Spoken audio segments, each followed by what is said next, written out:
नमस्कार, आप देखना शुरू कर चुके हैं स्वदेश विशेष। मैं हूं आपके साथ प्रशांत पांडे। कहते हैं एक से भले दो, दो से भले चार, मगर जनसंख्या वृद्धि अगर इस तरह के आंकड़े को पकड़ ले तो यही धरती पर दबाव का सबब बन जाती है। भारत के साथ हालात कुछ ऐसे ही नजर आ रहे हैं। लगातार तेजी से बढ़ती आबादी कड़ी चुनौतियां पेश कर रही है और अगर रफ्तार ऐसी ही रही तो संयुक्त राष्ट्र के एक अनुमान के मुताबिक भारत की आबादी अगले साल चीन को पीछे छोड़ देगी। भारत की जनसंख्या वृद्धि के कई कारण हैं, जिनमें उच्च जन्म दर यानी हाई बर्थ रेट, मृत्यु दर में गिरावट और औसतन उम्र में इजाफा शामिल है। हालांकि यूएन ने यह भी अनुमान जताया है कि भारत में जिन राज्यों में लिटरेसी रेट बेहतर है वहां पॉपुलेशन ग्रोथ की रफ्तार में कमी भी आई है। शहरीकरण और छोटी फैमिलीज के चलन ने रफ्तार पर लगाम लगाई है। फिर भी अभी बहुत कुछ किया जाना बाकी है। कई राज्यों में खास बदलाव नजर नहीं आ रहे। भले हम विकास का दम भर रहे हों, पर सच यही है कि दुनिया भर में भूखमरी का गंभीर संकट पैदा हो रहा है। दुनिया की आबादी 8 अरब को पार कर चुकी है। मात्र 23 साल की इस अवधि में दुनिया की आबादी 2 अरब तक बढ़ चुकी है। आने वाले दशकों में जो क्षेत्रीय असमानताएं हैं, उसके साथ जनसंख्या बढ़ती रहेगी। संयुक्त राष्ट्र के मुताबिक 2030 तक ये आबादी 8.5 अरब, 2050 तक 9 अरब से ज्यादा और 2100 तक 10 अरब से ज्यादा हो जाएगी। आबादी के मामले में भारत अगले साल तक चीन को पीछे छोड़ देगा और भारत की जनसंख्या अभी अगर हम उसकी रफ्तार को देखें तो सालाना 1.04% की दर से बढ़ती जा रही है। अहम सवाल यह है कि जिस रफ्तार से जनसंख्या बढ़ रही है, इतनी बड़ी जनसंख्या का आने वाले समय में पेट कैसे भरा जाएगा? क्या कहते हैं आंकड़े और क्या जलवायु परिवर्तन और बाकी फैक्टर्स इसमें अहम है? लेकिन जरा आंकड़े देखिए, जिस बात की हम बार बार जिक्र कर रहे हैं वो देखिए। उत्तर प्रदेश की आबादी इस वक्त ब्राजील और इक्वाडोर की आबादी के बराबर पहुंच चुकी है। बिहार की आबादी अगर हम देखें तो वो मैक्सिको की आबादी के बराबर हो चुकी है। महाराष्ट्र की आबादी इस वक्त जापान की आबादी के बराबर लगभग नजर आ रही है।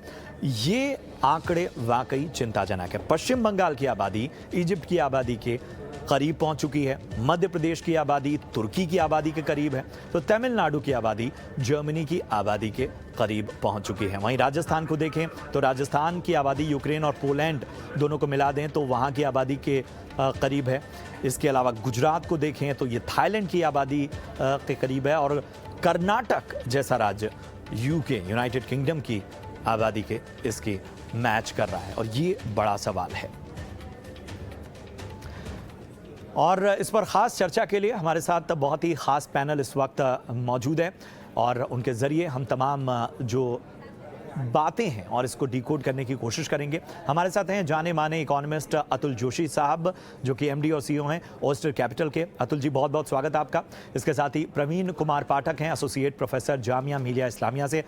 आपका भी बहुत बहुत स्वागत सर। इसके साथ ही अरुण कुमार शर्मा है, रिटायर्ड आईआईटी कानपुर से और डेमोग्राफी फैकल्टी में आपने सेवाएं दी हैं। बहुत बहुत स्वागत सर आपका। इसके साथ ही संजय कुमार सर हैं और जो कि यूएनएफपीए में India population dynamic and research specialist हैं। आप सभी का बहुत बहुत स्वागत। सबसे पहले संजय सर, मैं आपके पास आना चाहूँगा। आबादी को जब हम देखते हैं तो तुरंत उसको एक दबाव के तौर पर देखते हैं। कुछ आंकड़े भी हमने पेश किए और कई राज्य ऐसे हैं जो कई देशों के बराबर उनकी आबादी पहुंच चुकी है। उसके बावजूद आबादी को किस नज़रिए से फ़िलहाल देखा जाना चाहिए? क्या इसमें एक उम्मीद भी है, एक पॉजिटिव स्टोरी भी, सक्सेस स्टोरी भी हम देख रहे हैं, या वाकई हमें बहुत से अहम पहलुओं पर चिंता करने की आवश्यकता है? Thank you Prashant ji. जैसा आपने बताया कि हमें किस नजरिए से आबादी को देखना होगा, तो इसके लिए और आपने अच्छा कंपैरिजन किया किस देश की और हमारे राज्य की आबादी इस समय कितनी है। लेकिन मैं आपको ये भी बताना चाहूंगा कि ये जो आबादी जिस रफ्तार से अभी बढ़ रही है, तो बढ़ने की रफ्तार तो कम हुई है, लेकिन ये भी एक फैक्ट है कि आबादी बढ़ती रहेगी, जिसको कि हम डेमोग्राफी में पॉपुलेशन मोमेंटम के बारे में बात करते हैं। तो आज ये कहना कि जनसंख्या बहुत तेजी से आबादी आबादी बहुत तेजी से बढ़ रही है, तो शायद ऐसा कहना मेरे ख्याल से ठीक नहीं होगा। आबादी बढ़ रही है लेकिन घटती दर से बढ़ रही है। और साइंटिफिकली ये देखा गया है कि जब हमारी जो आपने फर्टिलिटी की बात करी थी, लाइफ एक्सपेक्टेंसी की बात करी थी, तो फर्टिलिटी हमारे कई राज्यों में 24 राज्य हमारे ऐसे हैं जहां पर रिप्लेसमेंट लेवल से कम की फर्टिलिटी हम लोगों ने प्राप्त कर ली है। लेकिन दूसरे कंट्रीज, चाइना का देखिए या किसी और कंट्रीज का, जब भी कोई population replacement level of fertility यानी कि TFR 2 और 2.1 को प्राप्त करता है, उसके बाद कम से कम 3 साढ़े 3 दशक लगते हैं उसकी पॉपुलेशन पीक आने में, और फिर वहां से डिक्लाइन होती है। अब बात करते हैं हम अगले साल हमारी आबादी हमारे पड़ोसी देश से ज्यादा हो जाएगी। वो इसलिए क्योंकि पास्ट जैसा रहा है, पास्ट में उनकी फर्टिलिटी लगभग 3 डिकेड्स पहले अचीवमेंट लेवल पर आई थी, और उसके बाद पॉपुलेशन मोमेंटम के साथ 3 दशक तक वो भी बढ़ते रहे। अब वो पीक पकड़ करके नीचे आ रहे हैं। लेकिन यस, हमारी आबादी जो अभी अनुमान के हिसाब से अगले 30-35 सालों में करीब 275 से 300 मिलियन के आसपास इतनी आबादी तो बढ़ना ही है बिकॉज ऑफ पॉपुलेशन मोमेंटम। अब इसको हम अगर देखते हुए ये सोचें कि हम किस नजरिए से देखते हैं, तो आई थिंक हमें ये नंबर से ज्यादा हमें ये देखना पड़ेगा कि ये लोग हैं, ये वो लोग हैं जो प्रोड्यूस कर सकते हैं। हमारे आने वाले समय में हमारे यंग पॉपुलेशन ज्यादा होने वाले हैं, हमारा डिपेंडेंसी रेशियो कम होने वाला है। तो ऐसी स्थिति में हमें ये आशा करनी चाहिए कि हमारे जो आने वाले जो भावी पीढ़ी हैं उनकी प्लानिंग हम अभी से करें, ताकि वो एक प्रोड्यूसर की तरह रहें और ज्यादा से ज्यादा इकोनॉमी में कंट्रीब्यूट करें। सो ये इस तरह से मैं देखने की कोशिश करता हूँ। बिल्कुल, बिल्कुल। और यही वजह है कि जो आंकड़े हम देख रहे हैं उसको एक और नज़रिए से देखने की हम इस पूरी चर्चा में कोशिश करेंगे, लेकिन इसका मतलब ये नहीं है कि दबाव है नहीं। जी हाँ, दुनिया की आबादी 8 अरब को पार कर चुकी है। जैसा हमने बताया कि ये बड़ा कम समय में ऐसा हुआ है, और जिस तरह के अनुमान जताए जा रहे हैं वो सबसे बड़ा संकट पैदा करेंगे खाद्यान्न का। अरुण जी, मैं आपके पास आना चाहूँगा। सबसे ज़्यादा चिंताएं पूरी दुनिया की खाद्यान्न संकट को लेकर हैं। बढ़ती हुई आबादी में एक ऐसी बात जो है जिसके लेकर बार बार चर्चाएं होती रहती हैं, बड़े बड़े मंच पर बहुत बड़े बड़े विश्लेषण अनुमान जताए जाते हैं।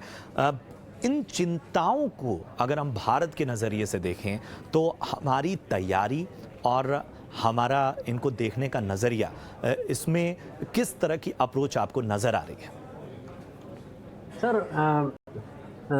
मैं अभी संजय जी की बात को सुन रहा था। मेरी दृष्टि में जनसंख्या की स्थिति बहुत चिंताजनक है, और बहुत ज़्यादा आवश्यकता है कि तुरंत कुछ ऐसा किया जाए कि 2 से अधिक बच्चे पैदा ना हो एक परिवार में। कि मैं कुछ आंकड़े आपके सामने रखता हूं कि हालांकि 2021 की जनगणना तो नहीं हुई है, लेकिन जो हमें SRS से पता लगता है कितना हमारा बर्थ रेट है, कितना डेथ रेट है, तो नेचुरल ग्रोथ रेट इंडिया का अभी भी 1.35% पर ईयर है। इसका मतलब भारत की जनसंख्या 1.4% प्रति वर्ष के हिसाब से बढ़ रही है, जो बहुत अधिक चिंता का विषय है। दूसरी बात यह है कि अक्सर हम लोग टोटल फर्टिलिटी की बात करते हैं कि 2.0 पे आ गया। ये कोई बहुत ही खुशी की बात नहीं है, क्योंकि अगर आप दूसरे आंकड़े देखें, SRS का आप देखें, टोटल मैरिटल फर्टिलिटी रेट, जिसको हम हिंदी में कह सकते हैं कि विवाहित युग्मों में क्या जन्म दर है, तो उसमें उतनी कमी नहीं आई है। और कई राज्यों में विवाहित लोगों में जन्म दर बढ़ा है। यहाँ तक कि भारत में तो लगभग 5 बच्चे, विवाहित जोड़ों में करीब 5 बच्चे पैदा हो रहे हैं। और यहाँ तक कि केरल जैसे राज्य में भी 4 से अधिक बच्चे पैदा हो रहे हैं। और करीब 30%, 1/3 के आसपास बच्चे ऐसे हैं जो 3rd या हायर बर्थ ऑर्डर के हैं। हम इन सबको कम कर सकते हैं। और जहाँ तक सिद्धांत की बात है, तो मैं अधिक समय ना लेता हुआ सिद्धांत के हिसाब से एक बहुत बड़ा एनवायरमेंटलिस्ट इकोलॉजिस्ट हुआ कैलिफोर्निया का, गैरेट हार्डिन, और मैं अक्सर क्लास में उसकी राइटिंग्स को पढ़ाया करता था। उसने एक बहुत ही महत्वपूर्ण बात कही है कि आप कल्याण और जनसंख्या 2 चीजों को एक साथ नहीं बढ़ा सकते, मैक्सिमाइज नहीं कर सकते। उसने कहा कि वैसे तो जैसे ऑपरेशन रिसर्च में हम मैक्सिमाइजेशन की बात करते हैं, एक समय में एक ही चीज को मैक्सिमाइज कर सकते हैं, दो चीजों को नहीं कर सकते। तो या तो आप जनसंख्या को मैक्सिमाइज कर लो या लोगों के ऊपर छोड़ दो कि वो कितने भी बच्चे पैदा करें, या आप उनकी आय या उनकी कुल मिला के समृद्धि, उनके जीवन सुख में बने, कल्याण में बने, इसके बारे में बात कर सकते हैं, दोनों के बारे में बात नहीं कर सकते। तो उसने कहा था कि अगर हम चाहते हैं कि हमारे समाज में जीवन स्तर बेहतर हो तो हमें जनसंख्या की ग्रोथ रेट पे नियंत्रण लगाना ही पड़ेगा।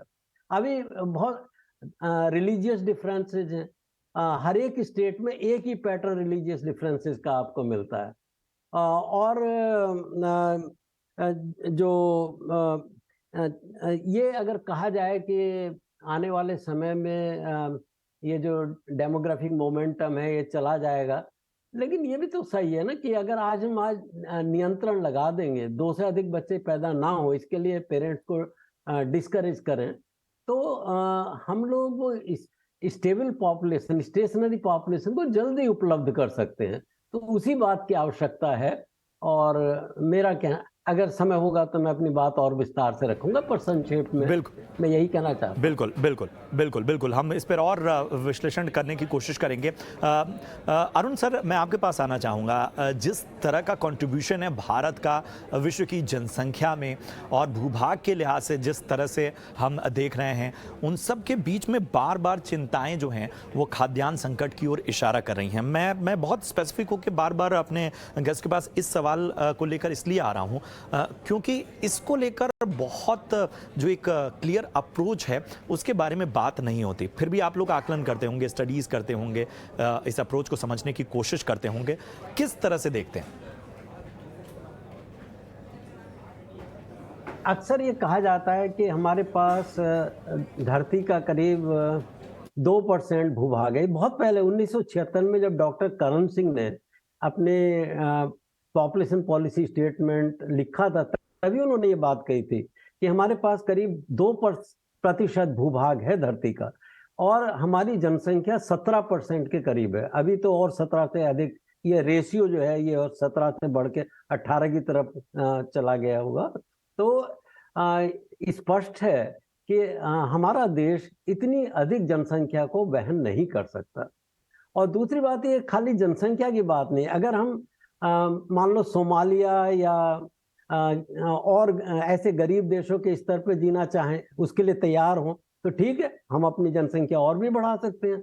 लेकिन अगर हमको उन्नत देशों की तरह से एक अच्छा जीवन स्तर चाहिए तो जनसंख्या पर नियंत्रण लगाना बहुत बहुत आवश्यक है। तो चॉइस बहुत अहम बात, और इनको आंकड़ों के जरिए ही हम लगातार समझ रहे हैं। प्रवीण सर, मैं आपके पास आना चाहूँगा।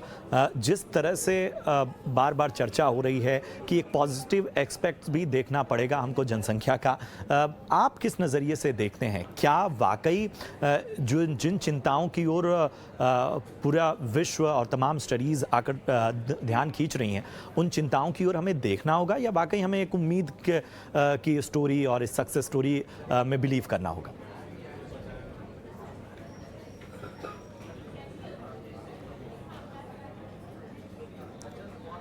प्रवीण जी, अपने आप को अनम्यूट जरा कर लें, आप अनम्यूट कर लें जरा। जी, क्षमा चाहता हूं मैं। तो मेरा ये मानना है कि देखिए, जनसंख्या का हर एक प्रदेश की या देश के विकास में महत्वपूर्ण योगदान होता है। इसमें देखिए सबसे महत्वपूर्ण मुद्दा है जनसंख्या की क्वांटिटी और क्वालिटी का। हमारे देश में जनसंख्या की जो क्वांटिटी है वो दुनिया का दूसरा सबसे बड़ा जनसंख्या समूह हमारे देश में निवास करता है। आपने प्रोग्राम के शुरू में भी कहा कि हम बहुत जल्दी जो है नंबर 1 पहुंचने वाले हैं, चाइना के आगे बढ़ने वाले हैं। तो हमारे सामने जनसंख्या के कुछ पॉजिटिव या सकारात्मक पहलू भी हैं, जैसे कि हमारा देश एक युवा देश है, संभावनाओं का देश है। भविष्य में भारतीय जनसंख्या से बहुत लीडर्स आएंगे जो हमारे देश की नीतियां बनाएंगे, जो भविष्य में दुनिया के सामने अपने प्रयास से अवसर प्रदान जरूर करेंगे। लेकिन साथ ही साथ हमको ये भी देखना पड़ेगा कि हम जो हमारी बढ़ती जनसंख्या है उसके बहुत सारे क्वेश्चन भी रेज करती है, जिसमें कि आप देखें सबसे बड़ा जो पहलू है जो आपने बताया, शिक्षा का, स्वास्थ्य का, रोजगार का, फूड सिक्योरिटी का, और अभी जो हम सबसे बड़ी समस्या के सामने खड़े हैं वो है जलवायु परिवर्तन का। तो इसलिए बहुत जरूरी है कि हम अपनी जनसंख्या को कैसे मैनेज करें। इसके लिए जरूरी है कि जितने भी भारत सरकार के मंत्रालय हैं, जिसका डायरेक्टली इनडायरेक्टली प्रभाव हमारी जनसंख्या पे पड़ता है, चाहे वो स्वास्थ्य का हो, शिक्षा का हो, महिला बाल विकास का हो, उन सब मंत्रालयों को साथ में बैठकर इसके ऊपर काम करने की बहुत जरूरत है। और मैं प्रोफेसर शर्मा साहब से पूरी तरीके से एग्री करता हूँ कि जो स्थिति हमारी बनी हुई है, ये किसी भी तरीके से एक चिंताजनक स्थिति जरूर है, क्योंकि आज लगभग हमारी कुल जनसंख्या 1.4 बिलियन के आसपास है। और प्रोजेक्शंस अगर आप यूनाइटेड नेशंस के देखें तो लगभग इस सदी के अंत में हो सकता है कि हम लोग 1.6 1.7 तक भी पहुंच सकते हैं। तो ये जो बढ़ता हुआ जनसंख्या का जो अनुपात है, इसका प्रभाव पड़ेगा। हमारे पास जो संसाधन है वो सीमित है और उनकी जो सीमितता है वो बढ़ती जा रही है। और एक और इम्पोर्टेंट चीज मैं हाईलाइट करना चाहूंगा, वो है कि अर्बनाइजेशन, जो हमारे यहाँ शहरीकरण हो रहा है, बहुत तेजी से हो रहा है, दुनिया में भी हो रहा है, इंडिया में भी हो रहा है। शहरीकरण के बहुत बड़े परिणाम आने वाले हैं, किस प्रकार के शहरों में हमारी जनसंख्या रहने वाली है। तो एक तो जनसंख्या का बढ़ता स्तर, दूसरा जनसंख्या में जो असमानताएं हैं वो हमारे लिए बहुत बड़ी चुनौतियां पैदा करने वाली हैं। अगर मैं आपको दिल्ली का एग्जांपल दूं, हमारे यहाँ लगभग 40 से 50% जनसंख्या दिल्ली में झुग्गियों में निवास करती है। मुंबई में भी यही आलम है और देश के जो बड़े शहर है वहां पर भी हमको ये समस्या देखने को मिलती है। तो यदि हमारी आधी आबादी शहरों की स्लम और झुग्गियों में रहेगी, उसको हम किस प्रकार का जीवन स्तर प्रदान करेंगे। जैसा कि हमारा देश इंश्योर करता है, हमारा संविधान इंश्योर करता है कि सबके पास समान अधिकार और सबके पास समान अवसर हो। बिल्कुल। और ये एक बड़ी बात है कि जिसके बारे में बार बार हम चर्चा कर रहे हैं कि ये जो पॉपुलेशन है ये क्वांटिटी में तो है, लेकिन उन्हें क्वालिटी लाइफ देनी है, उन तक संसाधनों की पहुंच बनानी है। और संसाधन वही हैं। जब हम बात करते हैं कि एक ट्रेडिशनल पैमाना था कि ये जो पूरी धरती है वो सिर्फ 4 अरब लोगों को खपाने के हिसाब से इसका ढांचा था, आज हम 8 अरब हो गए हैं, दुगने हो रहे हैं और रफ्तार हमारी बढ़ रही है। तो ऐसे में ये धरती कब तक रिएक्ट नहीं करेगी, इस पर भी हम बात करेंगे। लेकिन अतुल जोशी साहब, मैं आपके पास आना चाहूँगा। जब हम एक सक्सेस स्टोरी के तौर पर भी पॉपुलेशन को देखते हैं, इकॉनमी को देखते हैं, तो ज़रा दोनों फैक्टर्स बताइए कि बढ़ती आबादी किस हिसाब से इकॉनमी को की ग्रोथ के लिए, जिस हम कंज्यूमर बेस की बात कर रहे हैं, उसके लिहाज से किन किन मायनों में अहम साबित हो जाती है और कहाँ कहाँ ये दबाव बन जाती है। देखिए, 2 पहलू है, जैसे बाकी स्पीकर्स ने भी बताया कि क्वालिटी और क्वांटिटी दोनों को देखना है। तो अगर हम क्वांटिटी की बात करें तो ये डेफिनेटली एक बहुत बड़ी पॉजिटिव है। हम चाहे देख ले कि मोबाइल्स जो दुनिया में खरीदे जा रहे हैं सबसे ज्यादा इंडिया में हो रहे हैं, डेटा यहाँ पे कंज्यूम हो रहा है, कंज्यूमर की आइटम्स चाहे वो ड्यूरेबल्स हो नॉन ड्यूरेबल्स हो यहाँ पर बिक रही है, कार्स यहाँ पर बिक रही है। तो काफी सारी कंज्यूमर डेवलपमेंट इंडिया में हो रही है क्योंकि यूथ है, अपना मैक्सिमम पॉपुलेशन जो अर्निंग कैपेसिटी है उसमें हो रहा है 25 से लेके 55 की साल तक। दूसरा पहलू यह है कि हमारी जो पॉपुलेशन है उसमें अर्बनाइजेशन की वजह से कि लोग गांव छोड़कर शहर की तरफ आ रहे हैं, तो एजुकेशन है, इंफ्रास्ट्रक्चर है, वो सारा इन्वेस्टमेंट आ रहा है, जरूर भी है इन्वेस्टमेंट की और आ भी रहा है। तो देश एक एफडीआई की तरफ खींच रहा है। तो लोगों को इंडिया की तरफ ध्यान इसके लिए भी देना पड़ता है कि अपॉर्चुनिटी सिर्फ कंज्यूमर ड्यूरेबल्स या कंज्यूमर आइटम्स में नहीं है, इंफ्रास्ट्रक्चर में भी है, टेक्नोलॉजी में भी है, अवेलेबल मैन पावर में भी है। जो तीसरा पहलू है वो मेरे ख्याल से बहुत ही इंपॉर्टेंट है कि दुनिया की पॉपुलेशन जो एडवांस इकोनॉमीज हैं वहां पे पॉपुलेशन या तो स्टैटिक है या नीचे की तरफ आ रहा है। जापान पिछले कई सालों से ट्राई कर रहा है कि उसकी पॉपुलेशन बढ़े, लेकिन वो घटती जा रही है। यूरोप के काफी सारे ऐसे देश है, अमेरिका में भी माइग्रेंट की वजह से थोड़ा बहुत पॉपुलेशन मैनेज हो जाता है। तो इंडिया के पास एक पोटेंशियल है कि हमारे यहाँ पे जो यूथ है जो हाईली क्वालिफाइड है, वो काफी लोग क्योंकि क्वालिटी ऑफ लाइफ काफी पुअर है वो चले जाते हैं विदेश, तो उसको हम कहते हैं ब्रेन ड्रेन है। लेकिन एक्चुअली अगर हम देखें दूसरी तरफ से उसका ब्रेन ड्रेन का पॉजिटिव देखें तो ये है कि आज की तारीख में $100 बिलियन ये सब एनआरआईज हमको भेज रहे हैं। अगर वो नहीं आता तो हमारा करंट अकाउंट डेफिसिट कहाँ का कहाँ चला जाता। और ऐसा भी नहीं है कि वो रिप्लेसेबल नहीं है, वो इंटेलेक्ट रिप्लेसेबल नहीं है। तो मेरे ख्याल से काफी सारे पॉजिटिव इकोनॉमिक पहलू हैं, लेकिन जो सबसे बड़ा नेगेटिव मेरे हिसाब से है वो ये है कि कौन कहाँ पर बच्चे पैदा हो रहे हैं। अगर हम किसी भी शहर में, इंडिया के किसी भी शहर में आप चले जाइए, कई जो बड़ी सोसाइटीज है या जहाँ पर middle class, upper middle class है, वहां आपको बच्चे नहीं दिखेंगे, आपको बच्चे सिर्फ झुग्गियों में दिखते हैं। तो क्वालिटी ऑफ पॉपुलेशन जो बढ़ रहा है वो काफी नेगेटिव है, क्योंकि वो आश्रित है। जो जीडीपी में बहुत बड़े पैमाने पे कंट्रीब्यूट कर सके वैसा पॉपुलेशन मेरे ख्याल से आज की तारीख में, तो हमको ये सोशल एस्पेक्ट जो है वो भी देखना पड़ेगा कि कहां पर पॉपुलेशन बढ़ रहा है और किस चीज को हमको नियंत्रित करना है। अगर ऐसे ही चाहा तो मेरे ख्याल से सोशल जो इम्बैलेंस है वो दिन ब दिन बढ़ता जाएगा, क्योंकि जो पढ़े लिखे वो बच्चे पैदा नहीं कर रहे या मैक्सिमम एक बच्चा पैदा कर रहे हैं और झुग्गियों में काफी बच्चे पैदा हो रहे हैं। तो ये एक इम्बैलेंस को अगर हमने ध्यान नहीं दिया तो काफी नेगेटिव हो सकता है। पॉपुलेशन जो पॉजिटिव है वही एक श्राप भी बन सकता है। बिल्कुल बिल्कुल, और यही समझने की हमने कोशिश की है कि आखिर इकॉनमी के लिहाज से जब हम बहुत पॉजिटिव अप्रोच रखते हैं तो उसमें भी दबाव किन किन वजहों से आ रहा है, और फैक्टर्स वही हैं, फैक्टर्स वही कॉमन है कि ये जो असंतुलन है, जो हम क्वालिटी और क्वांटिटी वाली बात कर रहे हैं, ये जो असंतुलन है इसकी वजह से, चाहे संसाधन हो, चाहे हम बात करें लोगों के जीवन स्तर की बात कर ले, या हम एक कंट्रीब्यूशन की बात करें, एक व्यक्ति का जो कंट्रीब्यूशन इकॉनमी में होना चाहिए उन सब की बात करें, तो इन सब में इस एक तरह की असमानता नज़र आ रही है। संजय सर, एक अहम सवाल यही है कि जब हम देखते हैं कि ये धरती जितने लोगों के लिए रहने लायक बनाई गई थी उससे दुगने लोग हो चुके हैं, प्रतिक्रिया भी लाजमी है।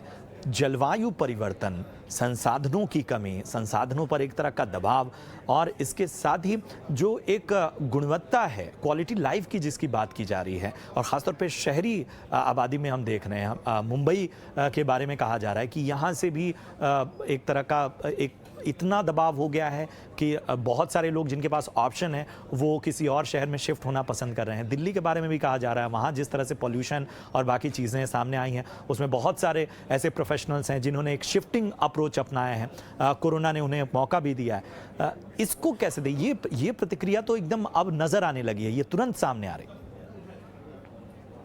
हाँ, देखिए, प्रतिक्रिया तो जो दबाव है वो तो नजर आएगी, लेकिन ये कहना भी सही नहीं है कि हमारी पृथ्वी ऐसी बनी थी जो केवल 4 बिलियन पॉपुलेशन को सस्टेन कर पाएगी। ये पता नहीं इसके पीछे क्या साइंटिफिक फिनोमेना था या नहीं था, ये तो नहीं पता, लेकिन आज वही धरती 8 मिलियन को कैरी कर रही है, और आगे आने वाले ट्रेंड में बिल्कुल ही क्लियर है कि अराउंड पूरे विश्व की जनसंख्या लगभग 10 मिलियन के आसपास, बिलियन के आसपास हो जाएगी। तो आज जो 8 बिलियन है यही धरती आगे भी उसको कैरी करेगी। So that's one part. दूसरी बात यह है कि देखिए, जरूर इसका प्रतिकूल प्रभाव पड़ता है, जैसे जलवायु पे, और इसका असंतुलन की आपने बात किया था। तो ये भी देखा गया है कि जो जलवायु पे जो इस समय जो परिवर्तन आ रहा है और इसके पीछे जो प्रतिक्रियाएं की गई हैं मनुष्यों के द्वारा, उसमें ये देखते हैं कि इनका कंजम्पशन पैटर्न कितना कंजम्पशन पैटर्न ज्यादा था। और ये देखा गया कि भारत में इतनी आबादी भी है, लेकिन पर कैपिटा कंजम्पशन ऑफ जो हमारे कार्बन गैसेस का है और उसका एमिशन है, वो दूसरे विकसित देशों की तुलना में काफी कम रहा है। तो ऐसा ये नहीं है कि हमारे यहाँ जनसंख्या बढ़ रही है तो हम ही केवल दोषी हैं पर्यावरण को दूषित करने में। बट लेकिन हाँ, हम भी कहीं ना कहीं कुछ हद तक हम भी हैं, लेकिन हमारे साथ साथ और विकसित देशों के जो जनसंख्या थी उन्होंने भी काफी कंट्रीब्यूट किया है कुछ पिछले कई दशकों से। लेकिन इसको देखते हुए अब आगे की हमें सोचना है।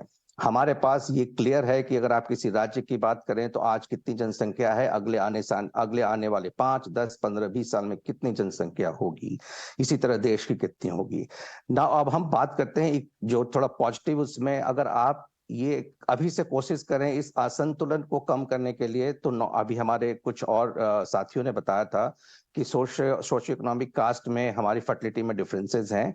इसी के साथ साथ हमारा जियोग्राफिकल डिस्ट्रीब्यूशन भी अगर देखा जाए तो उसमें भी हमारे फर्टिलिटी रेट्स में डिफरेंशियल्स हैं। तो प्रोबेबली हम लोग को वहां पर वो फोकस करना है कि जो हमारे प्रोग्राम दूसरे जगह सक्सेसफुल, फोकस बहुत आवश्यक है, और हमें देखना होगा कि आखिर कहाँ सुधार हो सकता है। अगर हम सोल्यूशन की बात करें, अरुण सर मैं आपके पास आना चाहूंगा, तत्काल किस चीज की सबसे ज्यादा आवश्यकता है? मुझे लगता है कि वैसे तो समस्या जैसे कि अभी बताया गया है कि सामाजिक है, आर्थिक है, धार्मिक है, क्षेत्रीय असंतुलन की समस्या है, और वृद्धि दर तो अभी ज़्यादा है ही। लेकिन तुरंत हम क्या करें? तो मुझे तो एक ही चीज लगती है कि तुरंत हम 2 से ज्यादा बच्चे ना हो, इसके लिए कुछ डिसइंसेंटिव्स और स्ट्रॉन्ग डिस्करेजमेंट पेरेंट्स के लिए हमको लागू करने पड़ेंगे कि अगर आपने 2 से ज्यादा बच्चे किए तो आपको ये नुकसान हो सकता है। इस पॉलिसी का बच्चों पर दुष्प्रभाव नहीं पड़ना चाहिए, ये ध्यान रखना चाहिए, लेकिन पेरेंट्स को मोटिवेट करने की जरूरत है, स्ट्रांगली मोटिवेट करने की जरूरत है कि 2 से ज्यादा बच्चे पैदा ना हो। तो अपने आप ही हम उन जैसे शहर में स्लम्स हैं, ऐसी हमारे देश में भी कई राज्य भी स्लम्स की तरह से हैं, जहाँ पे जनसंख्या बहुत अधिक है और जहाँ गरीबी का स्तर बहुत है। तो अपने आप ही अगर हम 2 बच्चों पे इंसिस्ट करेंगे तो अपने आप ही हमारा ध्यान उन राज्यों, उन सामाजिक आर्थिक वर्गों, उन धर्मों, संप्रदायों और क्षेत्रों की तरफ जाएगा जहाँ पे कि जनसंख्या की वृद्धि बहुत अधिक है। तो बिना किसी सोशल कैटेगरी का या धर्म का या क्षेत्र का नाम दिए हम सीधे सीधे कहें कि नॉट मोर देन 2 चिल्ड्रन, 2 बच्चे, उससे अधिक नहीं। सभी मेहमानों से चर्चा यहीं रोकनी होगी, लेकिन बहुत ही बेहतर विश्लेषण रहा अरुण सर। इसके साथ ही तमाम अपने खास मेहमानों का, जिसमें संजय सर भी हमारे साथ शामिल थे, अतुल जोशी सर हमारे साथ शामिल थे, और इसके साथ ही हमारे साथ फैकल्टी जो कि रिटायर्ड IIT कानपुर के अरुण कुमार सर के अलावा हमारे साथ प्रवीण कुमार पाठक सर भी शामिल थे। आप सभी का बहुत बहुत स्वागत और बहुत बेहतर रहा, ये बेहतर रही है चर्चा। और उसके साथ ही एक सबसे अहम बात जो हमें नज़र आई वो ये कि हमें क्वांटिटी और क्वालिटी, ये जो क्षेत्रीय असमानता की बात है, इस पर फोकस करना होगा, क्योंकि संसाधनों पर दबाव बढ़ता जा रहा है। इसके साथ ही हमें ये भी देखना होगा कि किस तरह से हम ये जो खाई है उसको कम करें, और जो रिएक्शंस हैं, जो नेचुरल रिएक्शंस हैं, उन पर हमें ध्यान देना होगा और सख्त जनसंख्या नियंत्रण नीति पर काम करना होगा। तमाम मेहमानों का बहुत बहुत शुक्रिया। ET नाउ स्वदेश की इस चर्चा में आप सभी दर्शक जुड़े, आप सभी का बहुत बहुत धन्यवाद। देखते रहिए ET नाउ स्वदेश।